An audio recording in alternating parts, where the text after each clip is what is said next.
کچھ اسے کہتے تھے کہ نہیں یہ نماز میں اضافہ ہے، اور نماز کا اضافہ کیا باطل کرتا ہے نماز، ٹھیک ہے۔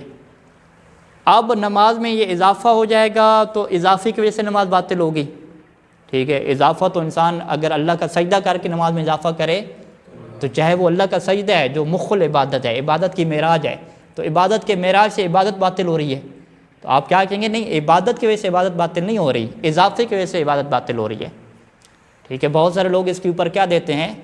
ایک دھوکہ دیتے ہیں، دیکھو جی علی کے نام سے نماز باطل ہو رہی ہے، تو آپ کیا کہتے ہیں کہ علی کے نام سے نماز باطل ہونے کی کوئی بات نہیں ہے یہاں پہ بات یہ ہے کہ آپ نماز میں اضافہ کر رہے ہیں، اور چھٹے امام نے یہ فرمایا تھا کہ اگر آپ نماز میں اضافہ کریں گے تو نماز آپ کی باطل ہو جائے گی۔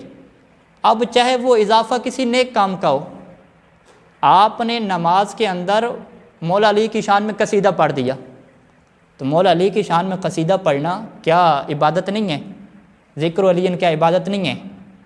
تو علی کا ذکر عبادت ہے، تو میں نے عبادت کے اندر عبادت کی ہے، تو میری عبادت کیسے باطل ہوگی؟ آپ کہیں اس وجہ سے کہ کیونکہ یہ عبادت میں اضافہ ہو گیا۔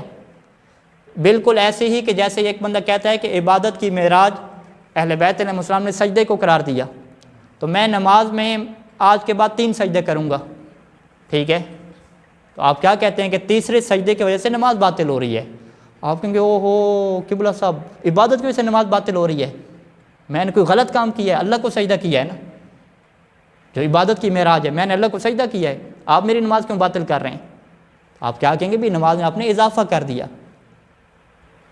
یعنی اضافہ جو نماز میں ہے چاہے وہ نیک کام کا ہو یا نیک کام کا نہ ہو، نماز میں اضافہ نماز کو باطل کرتا ہے۔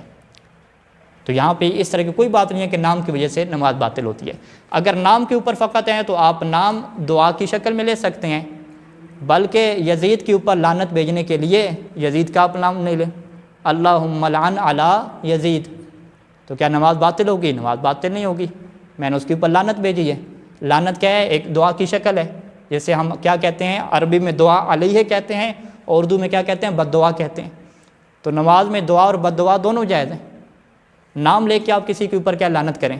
تو آپ لوگ کیا کہیں گے؟ بھئی یزید کا نام آنے سے نماز باطل نہیں ہو رہی، اور ان لوگوں کے کام دیکھو کہ علی کا نام آنے سے کیا نماز باطل ہو رہی ہے۔ آپ کہیں گے مومن اتنا سادہ بھی نہیں ہوتا، مومن کی جو صفت اہل بیت علیہ السلام نے بیان فرمائی کہ مومن قیس ہوتا ہے، ہوشیار ہوتا ہے، بابصیرت ہوتا ہے، اور خصوصاً آخری وقت کے جو امام ہیں ان کے جو اصحاب کی صفات میں جو چیز بنیادی بیان کی گئی ہے کہ وہ بابصیرت ہوتے ہیں، وہ علم اور معرفت والے ہوتے ہیں۔ تو علم اور معرفت کا یہی طریقہ ہے کہ وہ اس بات کو نہ دیکھیں کہ بھی نام سے نماز باطل ہو رہی ہے، وہ اس کو دیکھیں کہ کیا یہ اضافہ ہے یا اضافہ نہیں ہے، اگر اضافہ ہے تو پھر نماز باطل ہے۔ واضح؟ تو اب اس بندے نے کہا کہ بھئی میں تشہد کے مسئلے میں کسی کی تقلید نہیں کرنا چاہتا، میں چاہتا ہوں احتیاط پہ عمل کرنا، تو میں احتیاط کیسے کروں؟ ہم نے کہا آپ کے سامنے فقہا کے 2 نظریات آ گئے، کچھ اسے مستحب کہہ رہے ہیں، کچھ اسے نماز میں اضافہ کہہ رہے ہیں، تو اب آپ احتیاط کیسے کریں گے؟ اگر آپ پڑھیں گے تو ہو سکتا ہے یہ نماز میں اضافہ ہو اور اضافی وجہ سے نماز باطل ہو جائے، اگر آپ نہیں پڑھیں گے تو نہیں پڑھنے کی وجہ سے نماز باطل تو نہیں ہے، کیونکہ فقہا سے واجب رکن تو نہیں کہہ رہے کہ اگر آپ نہیں پڑھیں گے تو نماز ہی باطل ہے، ٹھیک ہے، وہ تو کہہ رہے ہیں کہ مستحب ہے، اگر مستحب کو چھوڑنے سے نماز باطل تھوڑی ہوتی ہے، تو لہٰذا احتیاط کس میں ہے کہ آپ نہ پڑھیں۔ اور یہی صحیح ثانی نے بھی بیان کیا، یعنی صحیح ثانی نے فتویٰ نہیں دیا کہ یہ نماز میں اضافہ اور نماز باطل ہوتی ہے، اور ان کے آپ احتیاط کریں۔ احتیاط کس میں ہے کہ شہادت ثالثہ نماز میں نہ پڑھیں۔